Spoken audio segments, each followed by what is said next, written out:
education? How do education? First of all education మన కాళ్ళ మీద మనం నిలబడటానికి యూజ్ అవుద్ది మ్యామ్. మన కాళ్ళ మీద మనం నిలబడటానికి, ఒక స్ట్రాంగ్ ఉమెన్ గా మనం ప్రూవ్ చేసుకోవడానికి, మనతో పాటు మనతో పాటు నలుగురు హ్యాపీగా ఉండటం కోసం ఎడ్యుకేషన్ అనేది యూజ్ అవుద్ది మ్యామ్. ఓకే అమ్మా, ఇప్పుడు మనం కాన్ఫిడెన్స్ పెంచిద్ది మ్యామ్. కాన్ఫిడెన్స్ మనం కాన్ఫిడెంట్ గా ఉండగలుగుతాం. మనకి తెలుసు కొంత.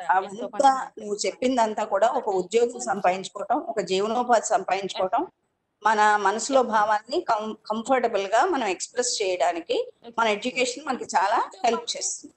ఇది మనకి మోరల్ వాల్యూస్ పెంచుతుంది మ్యామ్. ఇది ఒక్కటి కాకుండా మనం ఎలా ఉండాలి, సొసైటీలో మనం ఎలా ఉండాలి, సొసైటీకి మనం ఎలా యూజ్ అవ్వాలి అనే మోరల్ వాల్యూస్ మనం ఉండాలంటే driver should know how to drive a car, otherwise he cannot drive, he will make an accident. Am I right? He will make an accident. If he doesn't know where the brake is and where the accelerator is, he cannot drive his car properly. కాబట్టి మనం car drive చేసినట్టే మన జీవితాన్ని drive చేసుకోవాలంటే, మనం car drive చేసుకున్నట్టే మన జీవితాన్ని drive చేసుకోవాలంటే ముందు మన గురించి మనకు తెలియాలి. That is right education. First of all, you should understand education is not merely reading books and speaking different languages and having much more knowledge related to different subjects is not a simple education. That is why our society is degrading morally, ethically, culturally, in so many respects. Our society is degrading, getting back to the Stone Age. People are behaving like animals. So we are not sophisticated, we are not cultured. Why? Because why this is happening?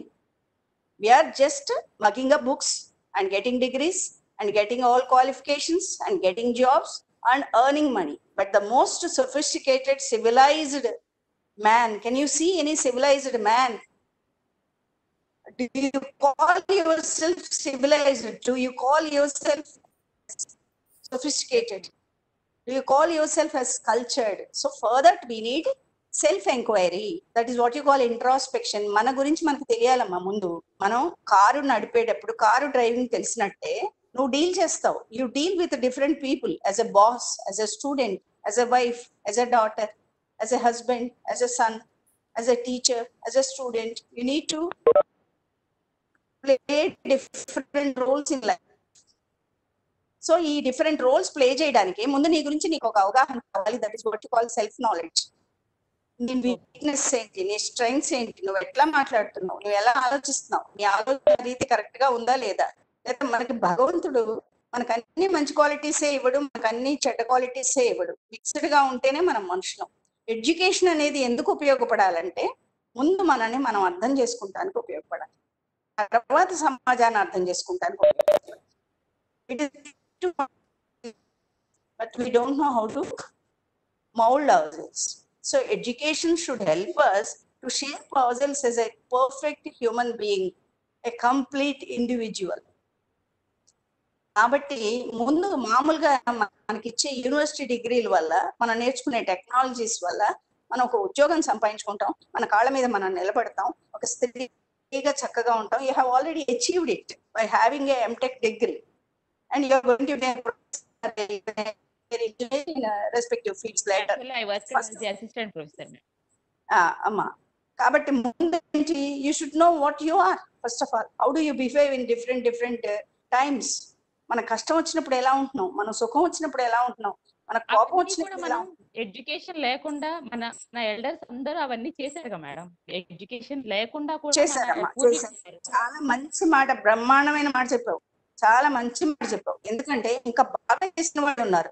Even though we possess degrees, మనకంటే far better గా మన grand mothers చేసిన దాఖలాలు చాలా ఉన్నాయి మనకి. ఎందుకంటే వాళ్ళు పుస్తకాలు చదవాల, జీవితాన్ని చదివారు. వాళ్ళు కూడా ఒకటి చదివారు. ఏం చదివారు? అది జీవితాన్ని చదివారు. వాళ్ళు మనుషుల్ని గమనించుకున్నారు, పరిస్థితులను అర్థం చేసుకున్నారు, ఎట్లా మలుసుకోవాలో నేర్చుకున్నారు, వాళ్ళని వాళ్ళు ఎలా సర్దుకోవాలో నేర్చుకున్నారు. So adopting simple methods, adoption to the surroundings. We need to adopt ourselves to the surroundings. ఎక్కడ కాంప్రమైజ్ అవ్వాలి, ఎక్కడ మన వ్యక్తిత్వాన్ని చూపించాలి, ఎక్కడ సర్దుకోవాలి, అసలు దేన్ని వదిలేయాలి జీవితంలో, దేన్ని వదలకూడదు. These are more important. అందుకే వాల్యూ బేస్డ్ ఎడ్యుకేషన్ వాళ్ళకి బాగా ఉండడానికి కారణం వాళ్ళు మనుషులకి విలువ ఇచ్చారు. ఇవాళ మనం డబ్బుకి విలువ ఇస్తున్నాం, దట్స్ ద డిఫరెన్స్. ఇవాళ అధికారానికి విలువ ఇస్తున్నాం, నాడు బంధాలకు విలువ ఇచ్చారు, రిలేషన్స్ కి విలువ ఇచ్చారు చాలా. అందుకే తక్కువ మనకి మ్యారేజ్ డివోర్స్ అవి చూడడం చాలా చాలా తక్కువ. రిలేషన్షిప్ చాలా ఇంపార్టెంట్. మనం ప్రతిదీ మన మన సనాతన ధర్మం కానీ, మన భారతీయ సంస్థ కానీ, భారతీయ విద్యా విధానం కానీ మనకి ఏం చెప్పింది, ప్రతి దాన్ని దైవపరంగా చెప్పింది. అందుకే మాతృదేవో భవ, పితృదేవో భవ, గురుదేవో భవ అంటూ మనం ఆచార్య దేవో భవ అంటూ ఇలా చెప్పాం. ఎందుకంటే చెట్టులో దేవుణ్ణి చూడమంది, రాయిల్లో దేవుణ్ణి చూడమంది. అంతా భగవంతుని చూసేటువంటి ఒక మంచి కల్చర్ ని మన హిందూ ధర్మం, మన సనాతన ధర్మం మనకి చెప్పింది. అందుకని ఆ ధర్మంతో వాళ్ళు నేర్చుకున్నారు.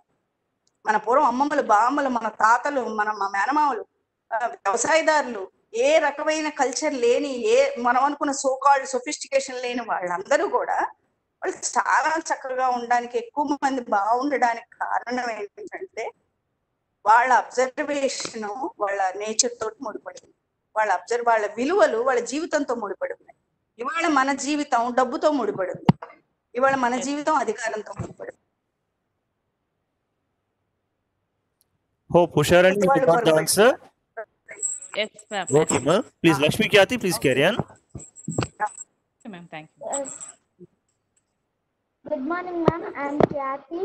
I'm studying 6th class. Okay అమ్మా.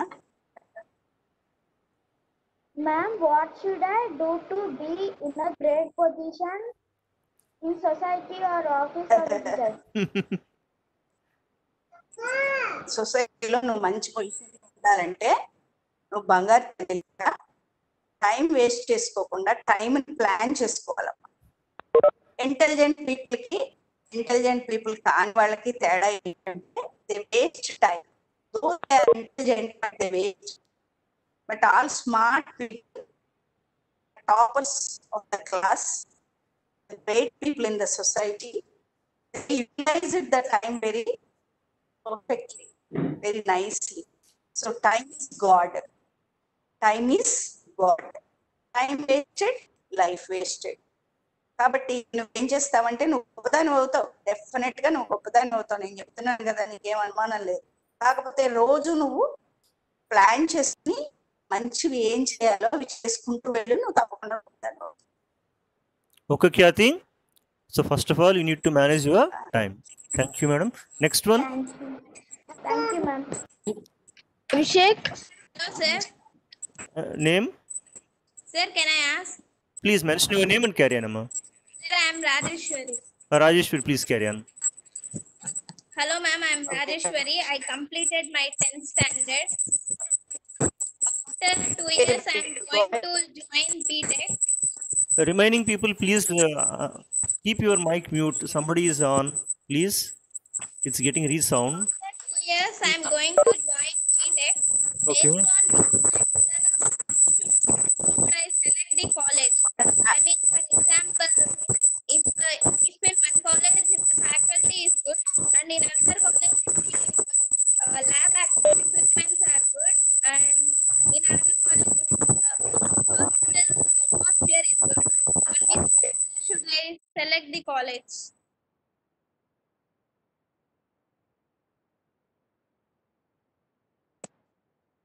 Ma'am, I am not getting your voice. I'm also not getting what is happening.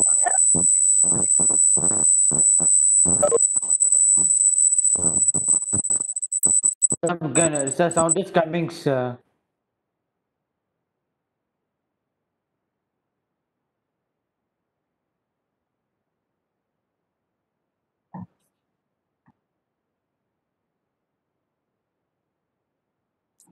Sir, can I ask, sir? Moderators, now voice. Okay, come on. Okay, dear friends, am I reaching you? Am I reaching you? Yes, ma'am. Yeah. You ask me.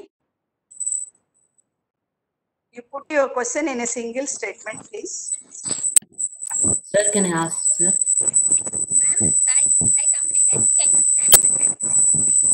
After 2 years, I am going to join BTech. Based on which factors should I select the college? I mean, if in one college, if the faculty is good, but the atmosphere is not good. In one college, if the lab equipments are good, and in another college, if the atmosphere is good. Based on which factor I should select the college?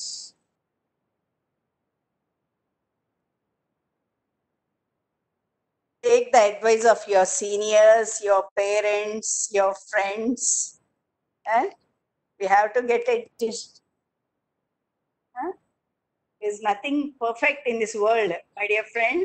There is nothing perfect in this world. Everything has its own loopholes. So you have to adjust and your priorities, select and give priorities to what you need most. So first of all, knowledge is more important. Faculty should be good in the college, and teaching should be good. And select basing on those grounds.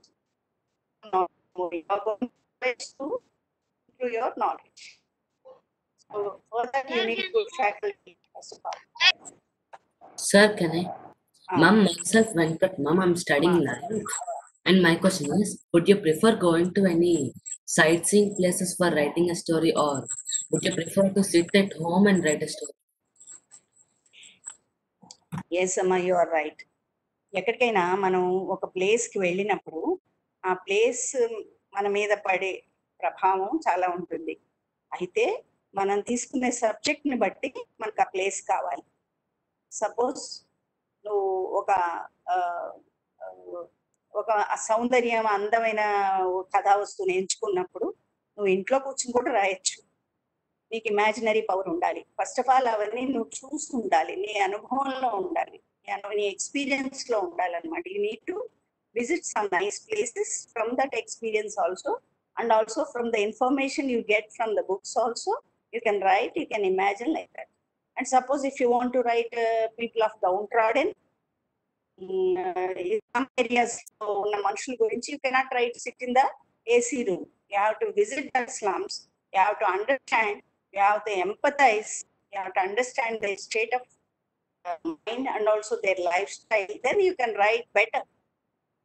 ఒక రకంగా రాయటం అంటే ఒక camera తీసుకుని photo తీసుకోవటం లాంటిది అనమాట. నువ్వు ఎంత బాగా అవగాహన చేసుకుంటే అంత బాగా రాయగలుగుతావు అన్నమాట. So simply not sitting and taking a paper and a pen, you cannot write. You should have much experience regarding that. You have to feel for it first of all. Then you can put it experience on the paper through letters. So first of all, have a strong experience. మంచి అనుభవం ఉండాలి, అనుభవం నీదై ఉండాలి, అప్పుడు నువ్వు రాయగలుగుతావు. Okay, bye. Next. Ma'am, I am Subash. Ma'am, namaste, ma'am. My name is Ram Lakshmi. May I ask one question, ma'am? Sure. Ma'am. Cheppamma, Ram Lakshmi. Yes, ma'am. I am working as a nursing officer in Delhi, ma'am. Ma'am, నా ఉద్దేశం మీ ముందు ఒక ప్రశ్నగా పెట్టాలనుకుంటున్నాను. ప్రస్తుత పరిస్థితులు అనుసరించి ma'am, అంటే ఈ జీవితం కొనసాగించే సమయంలో అంటే చాలా మంది జీవితాలు చాలా తలక్రిందులయ్యాయి, అందరికీ తెలుసు ఆ విషయము. ప్రపంచం యొక్క పూర్తి గమనస్థాయి అనేది అసలు మారిపోయింది మేడం. అందుకని నా ఉద్దేశం ఏంటంటే మేడం, అంటే నా ప్రశ్న ఏంటంటే, ఇక్కడ మన పెద్దలు అంటూ ఉండేవారు, మన తాతయ్యలు ముత్తాతయ్యలు ఏంటంటే, ఈ జీవితం అనేది ఒక రంగులు రాట్నం వంటిది. ఈ మనకి అంటే పేరింగ్ వర్డ్స్ అంటారు కదా మేడం, రాత్రి పగలు, మంచి చెడు, సుఖ దుఃఖాలు అనేవి వస్తూ ఉంటాయి ఈ జీవితాన్ని రంగులు రాటంలో.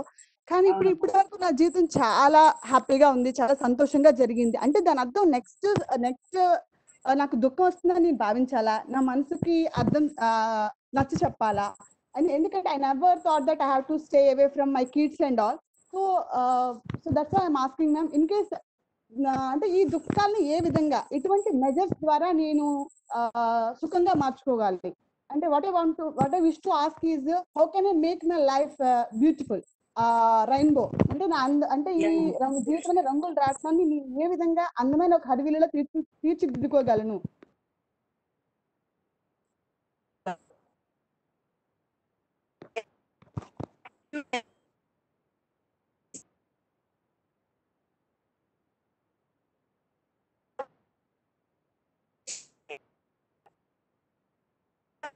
Madam, we are unable to get your voice, madam. Okay. Now it's okay, madam. Any problem, Ravi? Okay, వస్తుంది మేడం. No. Okay, వస్తుంది. అంటే if I keep it very close, yes, madam. Okay అమ్మా. నువ్వు బ్యూటిఫుల్ గా చాలా మంచి question అడిగావు రామలక్ష్మి. చాలా ఇంపార్టెంట్ క్వశ్చన్ ఇది. ఎడ్యుకేషన్ ఇందాక తన ఉషా ఎడ్యుకేషన్ అంది, ఇదే ఎడ్యుకేషన్ అన్నమాట. మొత్తం మనం చదువుకునే చదువులు కానీ, మన పెద్దవాళ్ళ నుంచి మనం విన్నది కానీ, మన రిలీజియన్ చెప్పేది కానీ, మన సనాతన ధర్మం చెప్పేది కానీ, మన కుటుంబాలు చెప్పేవి కానీ, మన టీచర్స్ చెప్పేవి కానీ దీనికోసమే. Life is beautiful, how to lead a life beautifully, happily, this is the very purpose of education. మరి ఇప్పుడు హ్యాపీగా ఉన్నావు, happiness is because you are happy because you are successful. Suppose ma'am, I can't get your voice. Okay ma'am. Okay. So gentlemen, please do adjust because there at madam's home power is not there. Using on the mobile itself, she is managing to address us. So we shall hope to get power, please. Actually very public ఎందుకంటే power లేదు, రోజు power ఉంటుంది, ఇవాళ ఏమొచ్చిందో power లేదు. దానివల్ల నేను ఇంకా computer దగ్గర కూర్చుంటే I will be more comfortable. But anyway అమ్మా, వినపడుతుందా Ramalakshmi garu? Are you getting my voice? yes madam. వినపడుతుందమ్మా? ఓకే. అంటే ఏంటమ్మా, ఇప్పుడు లైఫ్ అంటే నువ్వు కష్టం వస్తుంది, సుఖం వస్తుంది, సుఖం దుఃఖం వస్తుంది, దుఃఖం కూడా ఒక ఎంజాయ్మెంటే కదా, దుఃఖం మాత్రం ఎంజాయ్మెంట్ కాదు. ఎలా ఎంజాయ్మెంట్ అవుతుందని అడుగుతున్నావా? ఏ విధంగా మార్చుకోవచ్చు మనం? అంటే ఎటువంటి మెజర్స్ ఉన్నాయి అసలు? అంటే మనం చూసే దృక్పథం వరకు నీ చేతిలోనే ఉంటుంది, కానీ మిగిలిందంతా మన చేతిలో ఏమి ఉండదు. మన ఇవాళ కరోనా మన చేతిలో లేదు కదా, మనం ఎక్స్పెక్ట్ చేయని ఫెయిల్యూర్స్ మన చేతిలో ఉండవు కదా. మనం you are permitted to live this life happily, అంతే. నువ్వు దాన్ని హ్యాపీగా నీ యాటిట్యూడ్ ని బట్టి, నీ దృక్పథాన్ని బట్టి నీ జీవితం ఉంటుంది అనమాట. So have to accept life. First of all accept it, what ever you get accept it and live with it. That is beauty. మనం రెండు పడవల్లో ఒకేసారి ప్రయాణం చేయలేం, అప్పుడు అది దుఃఖకరం అవుతుంది, బాధాకరం అవుతుంది. సపోజ్ నువ్వు ఒక బోట్ లో వెళ్తున్నావు, నీకు ఇంకో బోట్ లో ఉండాలని ఉంది, కానీ నువ్వు ఉన్నది ఒక boat. That is clash, that is clash, that is disappointment, that is psychological ఒక మిజరీ అనమాట మనకి, ఒక గ్రీఫ్. ఎందుకంటే నువ్వు కోరుకున్నది ఒకటి, నువ్వు ఉంటున్నది ఒకటి. అప్పుడు నువ్వు ఒకదాన్ని ఆపేయగలవు, ఏది కోరుకోవడాన్ని ఆపేయగలవు, ఉంటున్న దాన్ని నువ్వు ఆపలేవు. ఇవాళ కరోనా వచ్చింది, మనం ఏం చేయలేము. అమెరికా కూడా ఏమీ చేయలేదు, ఏ దేశం ఏం చేయలేదు. దేవుడు కూడా ఆ టైం వచ్చే వరకు దేవుడు కూడా సైలెంట్ గానే ఉన్నాడు, ఎవ్వరు ఏం చేయలేకపోతున్నారు. ఇప్పుడు మనం ఏం చేసాం? ఎందుకు కరోనా వచ్చిందని రోజు ఏడుస్తూ కూర్చుంటే వాట్ హ్యాపెన్స్? మన హెల్త్ పాడు. ఇప్పుడు చూడు, మనం ఎన్ని పద్ధతులు వెతుక్కున్నాం. మనం ఇవాళ ఆన్లైన్ లో మాట్లాడుకుంటానికి ఒక మార్గం వెతుక్కున్నాం, మనం ఇవాళ కబుర్లు చెప్పుకుంటున్నాం, మనం ఇవాళ ఒకళ్ళొకళ్ళు షేర్ చేసుకుంటున్నాం, మన చిన్న చిన్న గ్రూప్స్ లో కమ్యూనికేట్ చేసుకుని హ్యాపీగా ఉండడానికి ట్రై చేస్తున్నాం, మనం ప్రికాషన్స్ తీసుకుంటున్నాం, ఒకళ్ళకొకళ్ళు హెల్ప్ ఇచ్చుకుంటున్నాం. ఇదంతా లైఫ్ కాదా? Even though we face adverse situations in our life, still we hold with a hope. We'll have a hope. Hope is life. ఆశే జీవితం. అందుకే పాజిటివ్ థింకర్స్ అంటారు. నెగిటివ్ గా ఉండద్దు, పెసిమిస్టిక్ గా ఉండద్దు అంటారు. ఆప్టిమిస్టిక్ గా ఉండడంలో అదే ఆశ అన్నమాట. At any cost you will be happy. At any situation you will be happy. Your attitude is happiness. Your understanding towards life is happiness. So you will find ways, definitely, if you are a positive thinker. Okay. అందుకని వస్తాయి. I am very happy, ma'am. And may I ask one more question as a mother? Sure, ma. Sure. అడుగు. Ma'am మేము ఏమి విన్నా అంటే మీ పిల్లలు చాలా మంచి స్థాయిలో ఉన్నారు, ఉన్న స్థాయిలో ఉన్నారు, మీరు చక్కగా వాళ్ళని పెంచి పెద్దవాళ్ళని చేశారు. అది ఇప్పుడు ఏంటి మేడం, అప్పుడు ఆ టైంలో అంటే అంటే నా ఉద్దేశం ఏంటంటే మేడం, మీ టైంలో చూసుకున్నట్లయితే అప్పుడు తినే తిండిలో కానీ, తాగే నీరు కానీ, బాంధవ్యాలు కానీ, రక్త సంబంధాలు కానీ ఒక స్వచ్ఛత, ఒక అన్యోన్యత, అంటే ఒక నాణ్యత అంటూ ఉండేది. విద్య అయినా సరే, ఏదైనా సరే ఒక ఎలా చెప్పాలంటే మేడం, స్వచ్ఛంగా ఉండేది అంతా కూడా. ఆ పరిస్థితిలో ఎన్విరాన్మెంట్ అలా ఉండేది మేడం. కానీ ఇప్పుడు పరిస్థితి చూసుకుంటే ఎప్పుడు ఒకటేనమ్మా. నేను ఒక మాట చెప్తాను, గాంధీ గారి టైంలో, శివాజీ టైంలో దగ్గర దాకా మనం వెళ్ళిపోయినా కూడానమ్మా అప్పుడు కష్టాలు ఉన్నాయి. I too faced many difficulties. Life was not a very smooth sailing for me also. But that doesn't mean నేను అన్హ్యాపీగా ఎప్పుడూ లేను. ఎందుకంటే I have a very positive attitude towards life. ఇంకొకటి, మదర్ గా అడిగావు కాబట్టి నీకు ఒక సలహా ఇస్తా. చూడు, చిన్న పిల్లలప్పుడు తల్లి గారం చేస్తే ఇష్టం. A child wants to be a pampered kid in the very lap of his or her mother. Later when he comes to teenage, కొంచెం 12, 13, 14 years వచ్చాక మదర్ కేవలం ప్రేమిస్తే చాలదు. Mother should be tactful, mother should be an intelligent mother. చాలా తెలివైన తల్లి కావాలన్నమాట. అందుకని నీ పిల్లాడు బాగుండాలంటే మదర్ బాగుండాలి. Give me good mothers, I will give you good nation అని ఎవరన్నారు? సార్ చెప్పారు మీకు. గివ్ మీ గుడ్ మదర్స్, నాకు మంచి తల్లుల్ని ఇవ్వండి, మంచి ఇస్తాను. Home is the most influential school to build character of the kids. First of all మనకి ఎన్నది, the primary group is home. So mother is the best and the first teacher. మనం అన్ని వింటూనే ఉన్నాం ఇవన్నీ. Mother ma'am. Yes ma'am, one more doubt madam. అంటే మనం ఎంత పాజిటివ్ గా ఆలోచించినా, అంటే సరే పాజిటివ్, నేను ఒక నానుడు ఉంది కదా మేడం, ఏమంటారంటే సత్యం చేరకొట్టుకునే లేపు అసత్యం మాత్రం ఊరంతా తిరిగి వచ్చింది అంటారు. అంటే మనకి ప్రెసెంట్ ఉన్న టెక్నాలజీ ఎలా అయిపోయిందంటే, ఈ పబ్జి గేమ్స్ అని, టెక్నాలజీ అని, అంటే తినే తిండి కానీ పుట్టుక నుంచి చావు వరకు అంత కల్తీనే ఉంది కదా మేడం. అంటే ఎంత డిస్ట్రాక్షన్ టెక్నాలజీలో, నేను అసలు నా పిల్లల్ని ఎలా చేయగలను? అంటే ఇంత పాజిటివ్ గా ఆలోచించిన అంతే రిఫ్లెక్షన్ లో నాకు నెగిటివ్ ఇంపాక్ట్ వస్తుంది. సో హౌ కెన్ ఒకటే చెప్పారు, నేను చెప్పింది కాదు, వివేకానంద చెప్పిన మాట ఒకటి ఉందన్నమాట, most powerful. Love is the most essential tonic. Love is the most powerful ingredient to build the personality of the child. So love is most needed. You need not have much abundant money with you. You need not have much abundant knowledge with you. But you should have abundant love in your heart. నువ్వు చాలా ప్రేమని ఇవ్వగలగాలన్నమాట. ఒక మనిషికి దగ్గర చేసేది ప్రేమే. ఆ ప్రేమ అనేది నీ కమ్యూనికేషన్ లో ఉండాలి. నీ మనసులో ఒకటి ఉంటే చాలు, నీ కమ్యూనికేషన్ లో కూడా ఉండాలి. అంటే 1 గంట క్వాలిటేటివ్ టైం. నువ్వు బయటకు వెళ్తావు, ఎంటెక్ చదువుకున్నారు, బీటెక్ చదువుకున్నారు, మీరు బయటకు వెళ్తారు, సంపాదించాలి, ఇవి చేయాలి. బట్ పిల్లలు ఎలా ఉన్నారు అనేది తల్లి మనసు ఆతృప్తపడుతూ ఉంటుంది ఎప్పుడు కూడాను. ఎందుకంటే kids are the very part of the body of the mother. కాబట్టి నువ్వు క్వాలిటేటివ్ టైం ఎలా స్పెండ్ చేస్తున్నావు? ఎదురుకుండా కూర్చుని గంటలు వేస్ట్ చేసేసే మదర్స్ కంటే కూడా, వర్కింగ్ అయినా కూడా ఒక క్వాలిటేటివ్ టైం అంటే ఏమిటి? నీ మనసులో ఉన్న ప్రేమ ఒకటే మోస్ట్ పవర్ఫుల్.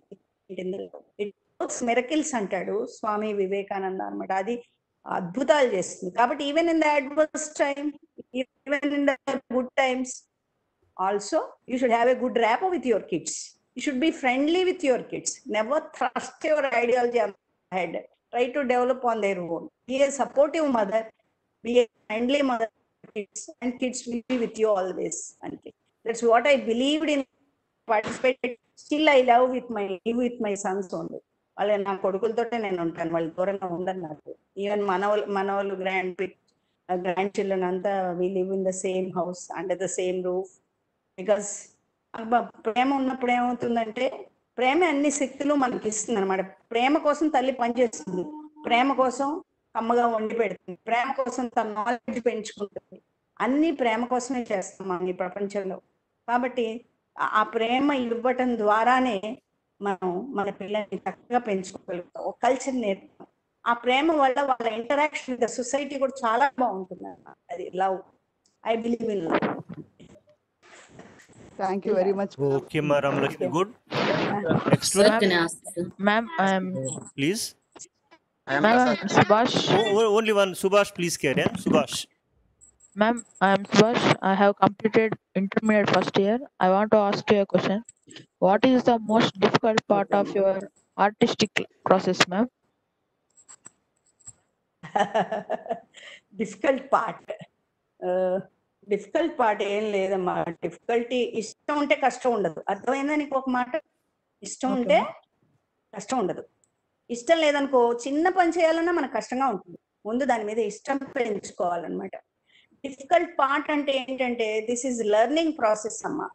ఇప్పుడు ఒక బొమ్మని చెక్కేటప్పుడు ఒక స్కల్ప్టర్ ఎంత అందంగా దాని ఫేస్ రావాలి, ఎక్స్ప్రెషన్ రావాలని ఎలా కష్టపడతాడో, నేను కూడా ఒక కథ అందంగా రావాలి, బాగా రావాలి అని కష్టపడతాను. అందులో మన నిజాయితీ, మన అబ్జర్వేషను, మన ఇమాజినరీ స్కిల్స్, మన ఎక్స్పీరియన్స్ అన్ని జోడైతే అది ఒక మంచి పోయం కానీ మంచి కథగా కానీ వస్తుందన్నమాట. మన మనసులోంచి వచ్చిందై ఉండాలన్నమాట. అది ఇమిటేషను, పక్క వాళ్ళని చూసి అనుకరించటము చేసినప్పుడు అందులో నిజాయితీ ఉండదన్నమాట. అందుకని ఏది కష్టం ఉండదు. మనం ఒకసారి ఒక బొమ్మ చేస్తాం, నీకు హ్యాపీగా లేదు, బొమ్మ బాగా రాలా, నువ్వు డ్రాయింగ్ వేసావు, బొమ్మ బాగా రాలేదు, ఒక పాట పాడావు, నీకు తృప్తిగా లేదు, మళ్ళీ పాడతావు. So practice makes the man perfect. And also your exposure with the world. You need to read more books and you need to observe this life and people. So you will understand. First of all you have to understand about your self. Hard work is very important, discipline is very important. So ఇవి ఉన్నప్పుడు బాగానే మనకి అయిపోతాయి అన్నమాట. This happens అంతే. కాబట్టి difficult అంటే difficult in the sense ఒకసారి ప్రయత్నించి మనకి అది నచ్చకపోతే, ఫెయిల్ అయిపోతే మనం దాన్ని అక్కడ పక్కన పడేస్తాం, మళ్ళీ ఇంకోసారి ప్రయత్నిస్తాం. మనం ఎలా చిన్నప్పుడు నడిచాము నడక, అలాంటిదే రైటర్ లైఫ్ అయినా, any artist life, anybody in the world, any person practice వల్ల వస్తుంది అనమాట. దానివల్ల వస్తుంది. డిఫికల్టీ ఫస్ట్ లో ఉంటుంది. డిఫికల్టీ ఒక ఫోర్స్బుల్ శక్తి ఏదో నీలోంచి బయటకు వచ్చి నీ చేత ఒక పని చేయిస్తుంది అనమాట. దాన్నే ఇష్టం అంటాం. ఇష్టం ఉంటే అసలు కష్టం ఉండదు ఏది కూడా. ఇష్టం లేని పని చేయొద్దు మనం. ఇష్టం లేని వెళ్ళి దాన్ని బలవంతంగా అడాప్ట్ చేసుకోకూడదు. అది గొప్పదని అడాప్ట్ చేసుకోకూడదు. మనకి ఇష్టమైన దాన్ని మనం గమనించుకుని అది చేసుకుంటూ అవసరమైన దాన్ని చేయాలి. ఇప్పుడు కొన్ని అవసరాలు ఉంటాయి. ఇప్పుడు నీకు ఎప్పుడు బొమ్మలు వేసుకోవాలంటే మరి ఎప్పుడు చదువుకుంటావు? చదువుకుంటే కానీ జాబ్ రాదు, నువ్వు సెటిల్ కావు కదా. అది అవసరం. కానీ నీకు బొమ్మలు వేసుకోవడం నీకు ఇష్టం. ఈ రెండు కావాలి జీవితానికి. ఒక పక్క కష్టపడాలి, జీవితాన్ని చేసుకోవాలి, నీకు ఇష్టమైన దాన్ని కూడా నువ్వు చక్కగా డెవలప్ చేసుకోవాలి. అప్పుడు నీ మనసులోని, నీ వ్యక్తిత్వంలో నీ వ్యక్తి లోపల అంతరంగంలో ఉన్నటువంటి ఒక వ్యక్తి తృప్తి పడతాడు. నీ స్కిల్ బయట ఉంటుంది. నీ స్కిల్ వల్ల నీ ప్రొఫెషన్లో నువ్వు సక్సెస్ఫుల్ అవుతావు, ఒక మంచి పొజిషన్లోకి వెళ్ళిపోతావు. కానీ లోపల ఒక గొప్ప ఆర్టిస్ట్ అవుతావు, గొప్ప ఫిలాసఫర్ అవుతావు, లేకపోతే గొప్ప సోషల్ వర్కర్ అవుతావు, లేకపోతే ఒక గొప్ప కమ్యూనికేటర్ అవుతావు. ఏదో రకమైన నీలో స్కిల్ బయటకు వస్తుంది అన్నమాట. Okay, thank you. Subhash, next one. I am Prasad, sir. Shall I ask some questions, sir? Please, Prasad, please carry on. Sir, good morning, ma'am. I am Prasad. I am appearing MS Mathematics, Andhra University, madam. నా question ఏంటంటే madam, mathematics ఇప్పుడు mathematics madam, teaching తో చాలా మంది teaching తో passionate తో వస్తారు కదా. టీచింగ్ లోకి చాలా మంది ప్యాషన్ తో వస్తారు మేడం. వస్తే ఈ స్టూడెంట్స్ ఇప్పుడు ప్రజెంట్ సిచ్యువేషన్ ఎలా ఉందంటే మేడం, ఇప్పుడు మార్క్స్ బేస్డ్ ఎడ్యుకేషన్ చూస్తున్నారు కానీ సార్స్ ఎంత చెప్పినా వాళ్ళు రిసీవ్ చేసుకునే పొజిషన్ ఉండట్లేదు మేడం. సో ఆ సార్స్ ఏం చేస్తున్నారు, పిల్లల విధంగా కన్వర్ట్ అయిపోతున్నారు మేడం. కన్వర్ట్ అయిపోయి వాళ్ళు తీసుకోవట్లేదు కదా, మనం ఇంకింది చెప్పడం, వాళ్ళకి ఒక 10 క్వశ్చన్లు చెప్పిస్తే వాళ్ళు పాస్ అయిపోతారు, వెళ్ళిపోతారు, అలా అనుకుంటాను. ఇప్పుడు ఎక్కడ ప్రాబ్లం జరుగుతుంది మేడం? స్టూడెంట్స్ లో జరుగుతుందా, సార్స్ లో జరుగుతుందా madam? Main I am interested to teaching. So I am asking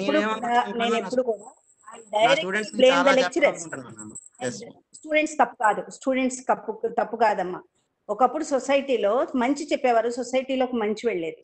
ఇవాళ ఎలా ఉన్నారంటే రిజల్ట్ ఓరియంటెడ్ ఎడ్యుకేషన్ అయిపోయింది. నిన్న మా అబ్బాయి నాతో ఒక మాట అన్నాడు. మా చిన్న అబ్బాయి అమెజాన్ లో ఉన్నాడు అనమాట. అబ్బాయి ఒక మాట, అమ్మా there are 2 ways. One is systematic way of learning, the second one is natural way of learning, that is artistic way of learning. ఇప్పుడు ఇవాళ ఒక ఓవరాల్ డెవలప్మెంట్ కి స్టూడెంట్ కోసం తప్పించే లెక్చరర్స్ లేరు, చాలా తక్కువ మంది ఉన్నారు, వేళ్ల మీద లెక్క పెట్టచ్చు. ముందు వాళ్ళ మధ్య, ఎందుకంటే వాళ్ళ మధ్య డబ్బు సంబంధం ఉంటుంది కానీ ప్రేమ సంబంధం లేదు. ప్రేమ సంబంధం ఉన్నప్పుడే ఒక గురువుకి ఒక విద్యార్థికి మధ్య ఒక అనుబంధం ఏర్పడుతుంది. అనుబంధం ఏర్పడినప్పుడు ఒక ఓవరాల్ డెవలప్మెంట్కి అవకాశం ఉంది.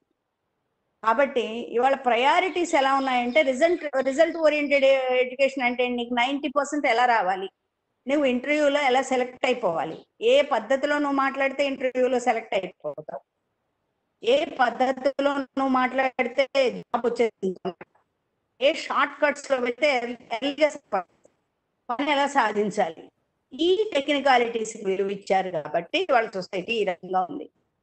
మనకు ఎలా ఉండేదంటే నువ్వు హ్యాపీగా చూసు, నీకు సహాయం చేయి, మానసికంగా ఎదుగు, ఇవి మనకి చెప్తారు అనమాట. Wisdom, first of universities is to teach wisdom, not technologies, but not trade, but character. It is character. So కాబట్టి మనకి ఏంటి, టీచర్స్ లిమిటెడ్ themselves with ఒక 10 questions చెప్పేసి చేసేద్దాం అనే దానికి సబ్జెక్ట్ ఆకలింపు చేసుకుని మనం చెప్పి అప్పుడు ఈ నేర్పుని చెప్పచ్చు. నేర్పు చెప్పడం తప్పు కాదు, స్కిల్ నేర్పించచ్చు. స్టూడెంట్ స్కిల్ నేర్పించాలి. స్కిల్ నేర్పిస్తేనే ఎలా స్కిల్ తో పాటు అంతరంగ శుద్ధత కూడా నేర్పించాలి. అంటే మనం ఆనెస్ట్ గా ఉండాలి.